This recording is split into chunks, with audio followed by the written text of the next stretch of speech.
नमस्कार, बहुत स्वागत है आप सबका। आपके साथ मैं हूं पुनीत पाठक और आप देख रहे हैं हमारा खास कार्यक्रम अगली लहर को लेकर क्या तैयारी है। ये सवाल कई बार पूछा गया, कई बार इसका जवाब हमने भी जानने की कोशिश एक्सपर्ट से की है।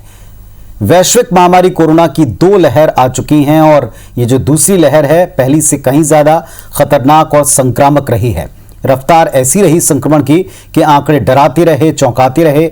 संकट की घड़ी में सबसे ज्यादा जो बात चिंता के तौर पर उभरी वो है कि अभी तो ये दूसरी लहर है, एक और वेव को लेकर आशंका है कि तीसरी वेव भी दस्तक देगी।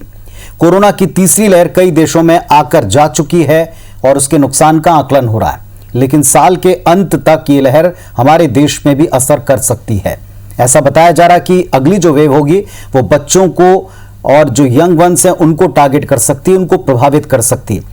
तो क्या हम इस तीसरी लहर को लेकर तैयार हैं? क्या हमने इसके प्रभावों को लेकर कोई आकलन किया है, कोई अंदाजा लगाया है? इन तमाम बिंदुओं पर हम आज चर्चा करेंगे, फोकस करेंगे। शुरू करते हैं।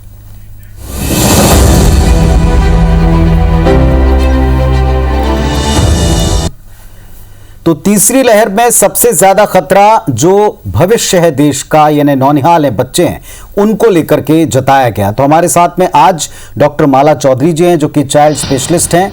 नमस्कार डॉक्टर साहब, बहुत बहुत स्वागत है आपका हमारे इस खास कार्यक्रम में। और जैसा हम चर्चा कर रहे हैं कि जो थर्ड वेव है उसको लेकर एक बड़ी चिंता है और स्वाभाविक चिंता है, क्योंकि ऐसा बताया गया कि ये बच्चों पर अटैक करेगी।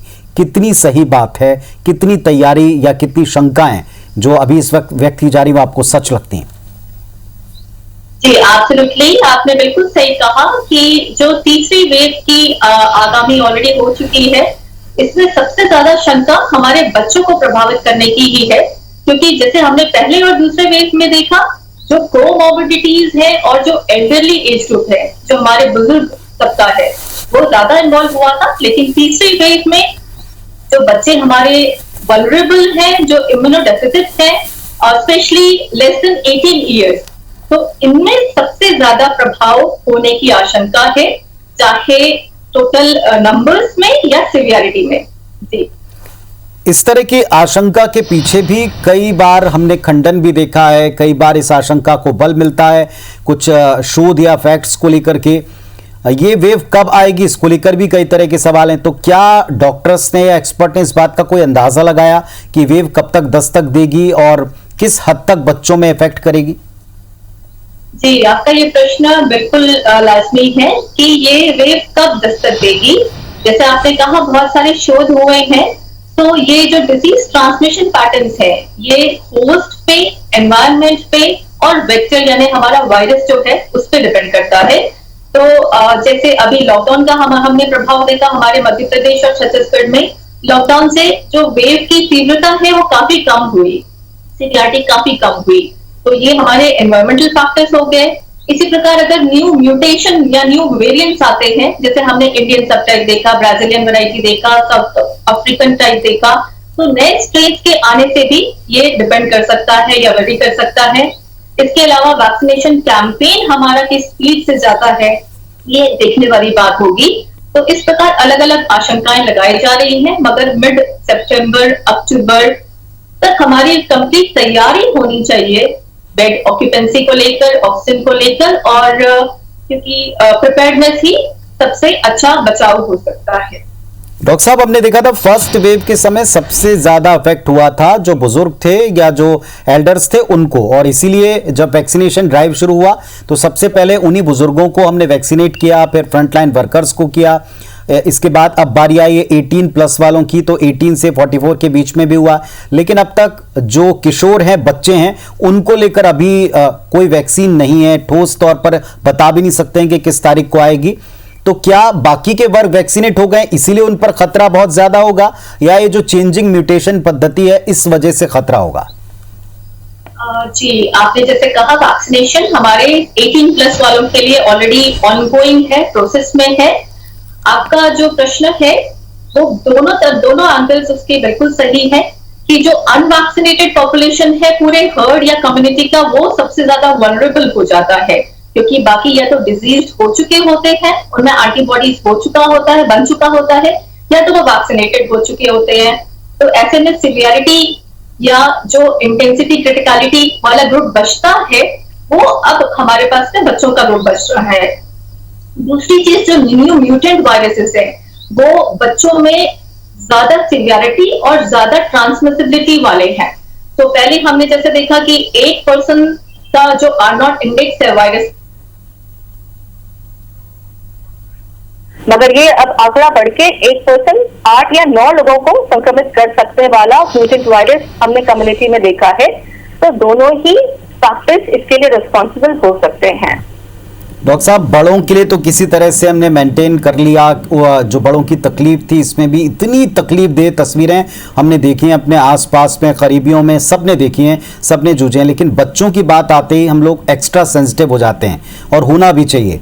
तो बच्चों को लेकर क्या तैयारी आप देखते हैं? क्या हमने जो सेकेंड वेव में बार बार सुना है कि हमने पीक को लेकर तैयारी नहीं की थी, क्या बच्चों को लेकर प्रिपरेशन हम कर चुके हैं या कर रहे हैं? जी जी जी, बच्चों के लिए विशेष तैयारी की आवश्यकता इसलिए है क्योंकि ये कैरियर जैसे साबित हो सकते हैं। तो जो वायरस है SARS-CoV-2 का, ये अपने फारिंग्स में या नॉस्ट्रल्स में रख के इसको spreaders, they are known as spreaders, super spreaders, तो ये स्प्रेड भी कर सकते हैं। और जो तैयारी करनी इसलिए आवश्यकता है क्योंकि जो बच्चों का मेटाबॉलिज्म होता है एंटीवायरल ड्रग्स को लेकर या मिथाइलप्रेडिसोलोन को लेकर, ये हेपाटिक और नेफ्रो इमेच्योरिटी की वजह से इनका मेटाबॉलिज्म डिफरेंट तरीके से चलता है। तो चाहे हम एनवायरमेंटल कंडीशंस देखें या तैयारियां देखें या तो फिर इनकी खुद की इंट्रिंसिक फंक्शनिंग देखें, दोनों ही तरीकों से अलग प्रकार की तैयारी की जरूर आवश्यकता है। इसी प्रकार जो इम्पोर्टेंट फैक्टर है वो स्कूल रीओपनिंग का है। तो बच्चों में आमतौर पर देखा गया है कि ये मास्क ठीक प्रकार से नहीं पहनते हैं और WHO ने भी 5 वर्ष से कम उम्र में ये थोड़ी रिलैक्सेशन रखी है क्योंकि ये बच्चे लगातार रेगुलर तरीके से मास्क को लगा पाए ऐसा हम इनसे उम्मीद नहीं कर सकते। तो ये कुछ फैक्टर्स हो जाते हैं जिसकी वजह से हमने बच्चों की अप्रोच डिफरेंट प्रकार से रखनी है।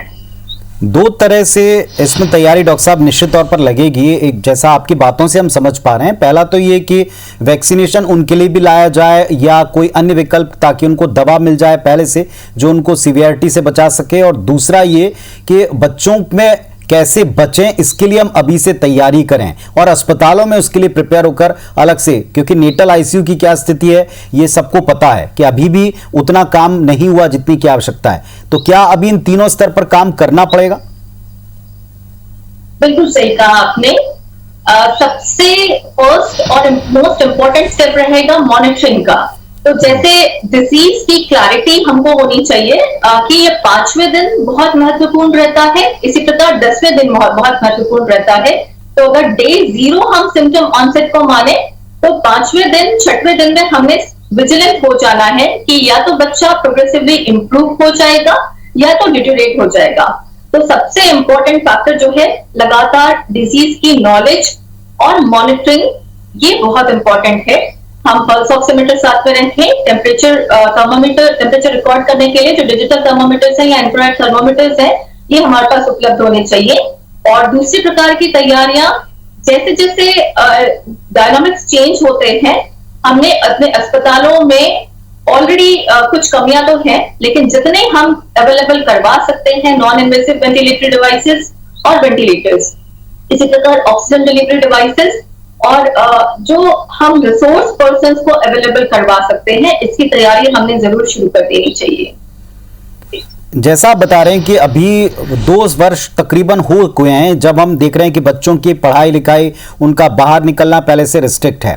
थर्ड वेव को लेकर क्या हमको स्पेशल प्रोटोकॉल्स अपनाने पड़ेंगे जब तक कम से कम वैक्सीनेशन बच्चों का नहीं होता या उनको किसी और फॉर्म में दवाई नहीं दी जाती? क्या तब तक हमको और स्ट्रिक्ट प्रोटोकॉल्स बच्चों के लिए लागू करने पड़ेंगे? जी, बच्चे शारीरिक और मानसिक तरीकों से बड़ों से डिफरेंट होते हैं। इनकी अपनी इमोशनल नीड्स होती हैं।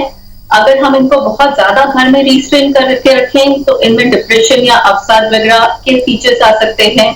तो हमने बच्चों को अप्रोच बहुत बैलेंस तरीके से करना है कि इनको क्रिएटिव चीजों में हम इंगेज करें, इनको लीजर एक्टिविटीज भी अलाउ करें और इसी प्रकार इनकी ऑनलाइन जो कनेक्टिविटी या डिजिटल प्लेटफॉर्म हमें मिला हुआ है पढ़ाई के लिए, एकेडमिक्स के लिए, ये भी ना टूटे। इनके इमोशनल नीड्स पे भी हमको इक्वली ध्यान देनी है। और जैसा आपने कहा कि जो फिजिकल बैरियर्स हैं, हैंड वॉशिंग, 20 सेकंड के लिए हैंड वॉशिंग बच्चों को जरूर सिखाएं। मास्क का सही प्रकार से इस्तेमाल करना, 12 साल के बड़े बच्चों को बिल्कुल अडल्ट की तरह से ये फॉलो करना चाहिए। और सोशल डिस्टेंसिंग और सैनिटाइजर्स का यूज करना, ये हमें बच्चों के कल्चर में डालने की आवश्यकता है। बच्चों को ये इम्बाइब करने की आवश्यकता है कि हम इस बड़े पैंडेमिक से गुजर रहे हैं और उनको अपने हैबिट्स में ये डालना होगा। डॉक्टर साहब, अभी ही सेकेंड वेव में हमने देखा है बच्चों की वो सारी प्रॉब्लम जिनको आप अभी कह रहे हैं, इस पर भी हम कई सारे मंचों पर बात करके, प्रोग्राम करके पेरेंट्स को हेल्प करने की कोशिश करते हैं कि वो अगर इस तरफ हैं तो बच्चों को कम से कम एटलीस्ट मॉनिटर करें, उनसे बात करें, उनको इन्वॉल्व करें। एक और चीज कि वैक्सीनेशन को लेकर के, बच्चों की दवा को लेकर के अमेरिका समेत कुछ देशों ने पहल कर ली है, हमारे यहाँ भी हो रही है, लेकिन इसकी प्रोग्रेस बहुत क्लियर नहीं है अभी तक। तो क्या आप एक्सपेक्ट करते हैं, क्या हम अगली वेव से पहले ये कर पाएंगे या कर लेना चाहिए? जी, जिस प्रकार कोविशील्ड और कोवैक्सिन निर्माताओं ने गवर्नमेंट ऑफ इंडिया से मिलकर वैक्सीन लगभग 11 महीने में लॉन्च कर दिया, फर्स्ट फेज का जब आगाम हुआ था, इसी प्रकार हम अभी उम्मीद कर रहे हैं फाइजर और स्पुतनिक कंपनियों से। इसके अलावा कोवैक्सिन का भी जो रैंडमाइज कंट्रोल ट्रायल है, फर्स्ट फेज ऑफ ट्रायल, ये अभी शुरुआत स्टेज पे है, जिसमें 2 वर्ष से ऊपर के उम्र के बच्चों में ये ट्रायल स्टार्ट हो चुका है। और आने वाले कुछ हफ्तों में और कुछ मे बी 2-3 महीनों में हमें इसका रिजल्ट देखने को मिलेगा। तो ये कहना बिल्कुल उचित है कि हमको तैयारी तो आवश्यक रूप से स्टार्ट करनी ही है। और मुझे लगता है कि ये कंपनियों ने ऑलरेडी स्टार्ट कर दिया है, लेकिन सत्यता ये भी है कि बिना इन ट्रायल्स के इन वैक्सीन को लॉन्च करना उचित नहीं होगा। तो हमें सही टाइम का इंतजार करना बहुत आवश्यक है। तो किसी भी आपदा के समय बेहतर है कि आप सतर्क रहें, सावधान रहें, तैयारियां कर लें। और जो तीसरी वेव है कोरोना की, जो बताई जा रही है कि इस साल में कभी भी हिट कर सकती है, उसके पहले और बच्चों पर जो इसका असर है उसको लेकर के हम क्या तैयारियां कर सकते हैं, कर ली हैं और करने वाले हैं, इस पर हम आज डॉक्टर माला चौधरी जी, जो कि चाइल्ड स्पेशलिस्ट हैं, उनसे चर्चा करें।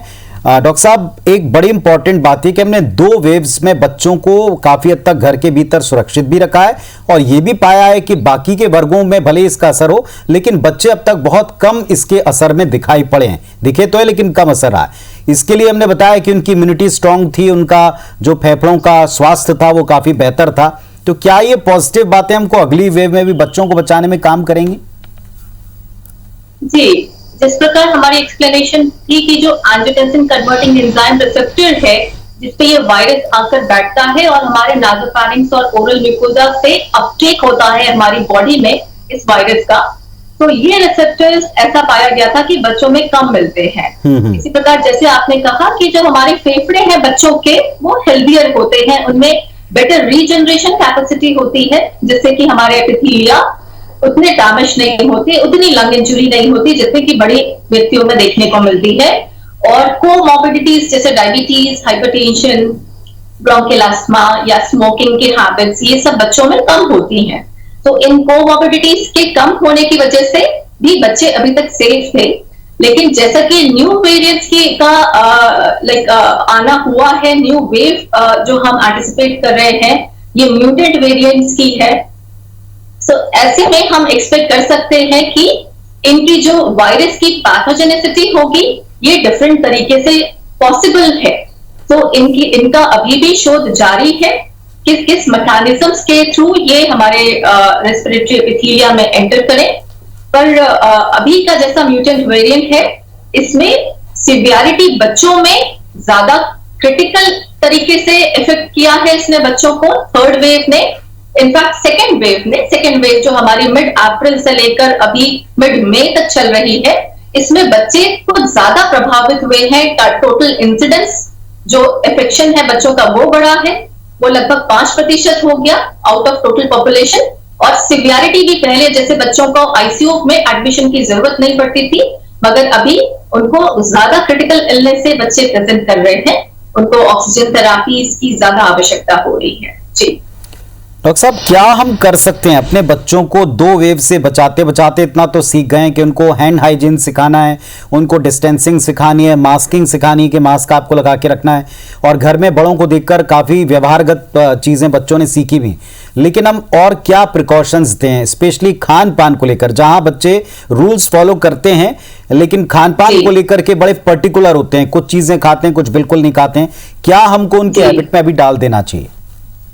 जी जैसे आपने खान पान की बात करी है, तो हमारे को ज्यादा प्रोटीन की आवश्यकता होती है।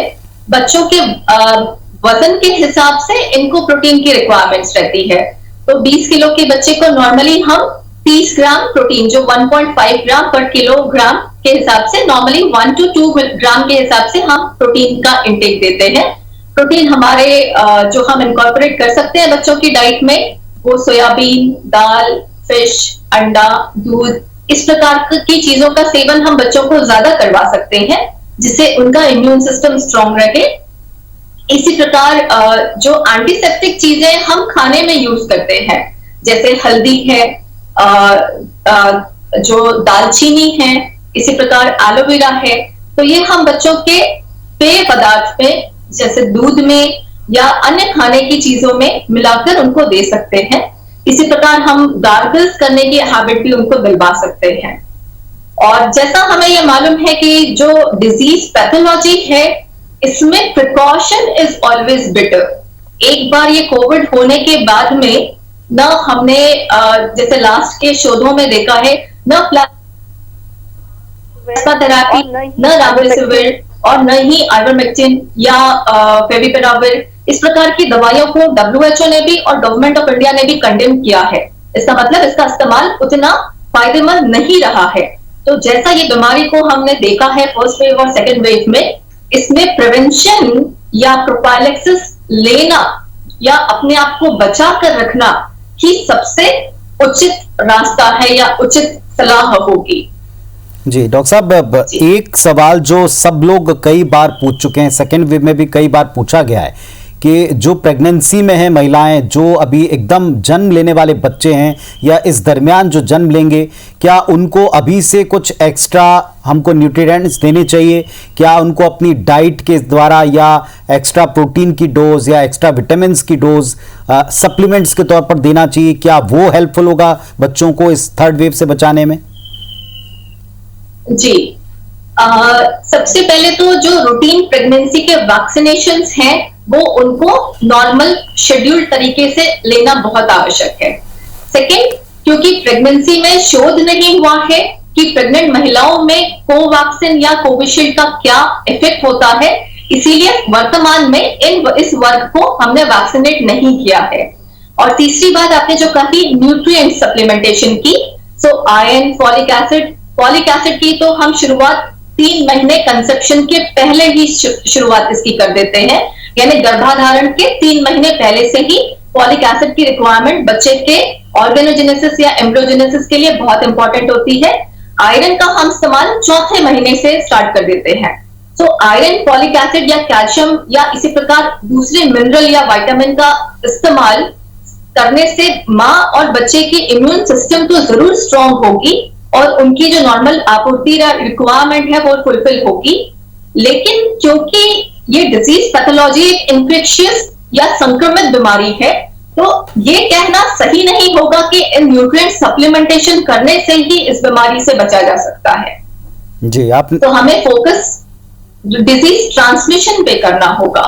जी आपने एक बहुत ही इंपॉर्टेंट बात की है कि ये ट्रांसमिट होने वाले डिजीज है, इसलिए जो आदतें हैं उनको हमको स्ट्रांग रखना है। लेकिन बाकी के भी जो बच्चे हैं, किशोर हैं, जिनको थर्ड वेव में खतरा बताया जा रहा है, उनमें भी एक टेंडेंसी हम देखते हैं माता पिता में कि कुछ दवाइयां हमें प्रिकॉशनरी शुरू कर देनी चाहिए, कुछ सप्लीमेंट्स हमको प्रिकॉशनरी शुरू कर देने चाहिए, जो कि सेकेंड वेव में काफ़ी हद तक कारगर भी रहे लेकिन कुछ जगह नुकसानदायक रहे।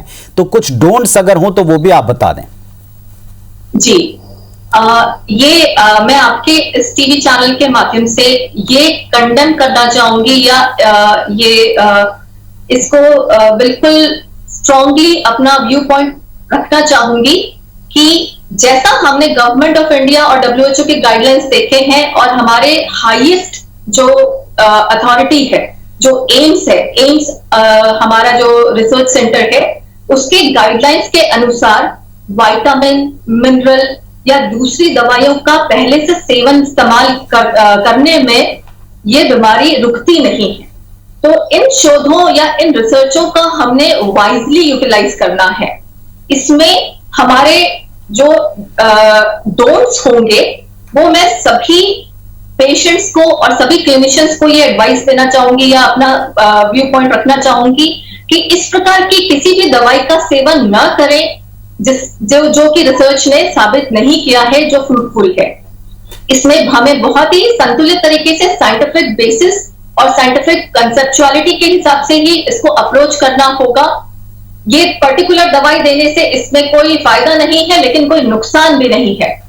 इस कंसेप्ट पे चलने के बजाय हमने ऐसी दवाइयों का चॉइस करना चाहिए जो कि सही टाइम पे इस्तेमाल करना जिनका जरूरी है, लेकिन रिसर्च ने उसका बेनिफिट भी दिखाया है। तो कभी कभी हम इम्पेशेंस में अपना जो लाइक हमारा जो पेशेंस है वो टूट जाता है। अगर 2-3 दिन का बुखार भी रहा तो कॉमनली एंटीबायोटिक्स का इस्तेमाल होना, कफ सिरप्स का इस्तेमाल होना, मल्टीविटामिन्स का इस्तेमाल होना, अलग अलग पदार्थ के जड़ी बूटियों का इस्तेमाल करना, हम ये सब स्टार्ट कर देते हैं। तो ऐसा ना करके मॉनिटरिंग पे विशेष ध्यान रखें, अपने सिम्टम्स की तरफ अवगत रहें, लेकिन जो चीजें प्रूवन नहीं है ऐसी चीजों के ऊपर ट्रस्ट ना करें और थोड़ा संयम बरतें। अपने डॉक्टर के निकटतम सलाह से जो राइट टाइम पे दवाइयां स्टार्ट करनी है, 5वें दिन में या 7वें दिन में या 10वें दिन में, वो बहुत आवश्यक है, लेकिन अपनी तरफ से सेल्फ ट्रीटमेंट ना करें। चलिए, तो आई एम श्योर कि ये सारे लोग ध्यान से सुन रहे होंगे। डॉक्टर माला चौधरी जी ने जो बताया है कि बच्चों को लेकर के जो सबसे पॉजिटिव और अच्छी बात रही है कि बच्चों का इम्यून सिस्टम बड़ों के मुकाबले काफ़ी हद तक कंटेमिनेशन से बचा होता है, इसलिए स्ट्रांग रहता है, इसीलिए उनकी चिंता करनी है, लेकिन ये इस हद तक ना हो कि आप उन्हें चिंतित कर दें या उन्हें डिप्रेस कर दें या उन्हें आप बाकी के तमाम कामों से रोक दें। हाँ, इम्यूनिटी को स्ट्रांग करने वाली चीज़ें आप खा सकते हैं, दे सकते हैं, लेकिन एक्स्ट्रा चीज़ें, एक्स्ट्रा दवाइयाँ कतई ना दें बिना डॉक्टर की सलाह से, और उनकी सेहत का ध्यान रखें, इम्यूनिटी को स्ट्रांग रखें। बहुत बहुत धन्यवाद डॉक्टर साहब आपका जुड़कर इतनी इंपॉर्टेंट जानकारियां साझा करने के लिए। इस थर्ड वेव से बच्चों को बचा पाएंगे, लड़ेंगे, जीतेंगे, ये उम्मीद हम कर सकते हैं, लेकिन हाँ, तैयारियां हर व्यक्ति को अपने स्तर पर करनी होंगी और कर लेनी चाहिए। बहुत धन्यवाद, नमस्कार।